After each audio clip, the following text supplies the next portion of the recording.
अरब की एक औरत का वाकया। अरब में एक औरत थी जिसका नाम उम्मे जाफर था। वो इंतहाई सखी और फयाज थी। लोगों में यूं तकसीम करती थी कि दाएं हाथ को बाएं हाथ का इल्म ना होता। कुछ दिनों से वो एक खास रास्ते से गुजरने लगी। इस रास्ते पर दो अंधे बैठे होते थे। ये दोनों सदाएं लगाते।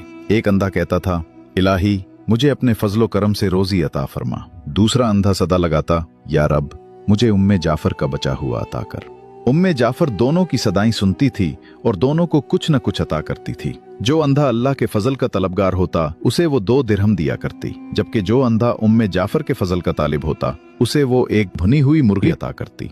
दिलचस्प बात यह थी कि जिसे भुनी हुई मुर्गी मिलती वो अपनी मुर्गी दूसरे अंधे को 2 दिरहम में बेच देता। ये सिलसिला कई दिनों तक चलता रहा। एक दिन उम्मे जाफर उस अंधे के पास आई जो उससे कहा करता था, या रब मुझे उम्मे जाफर का बचा हुआ अता कर। उम्मे जाफर ने उससे पूछा, क्या तुम्हें 100 दीनार मिले हैं? अंधा हैरान हो गया और बोला, नहीं, मुझे तो सिर्फ एक भुनी हुई मुर्गी मिलती थी जिसे मैं 2 दिरहम में बेच देता था। उम्मे जाफर ने कहा, जो अंधा अल्लाह के फजल का सवाल करता था मैं उसे 2 दिरहम देती थी, लेकिन तुम्हें जो मुर्गी देती थी उसके अंदर 10 दीनार डाल दिया करती थी। ये सुनकर अंधे ने अपना सर पीट लिया और चीखने लगा, हाय मेरी कमबख्ती, काश मैं ऐसा ना करता, मैं तो मारा गया। उम्मे जाफर ने बड़ी नरमी से कहा, यकीनन अल्लाह का फजल तलब करने वाला कामयाब है और इंसानों के फजल का तलबगार हमेशा महरूम रहता है।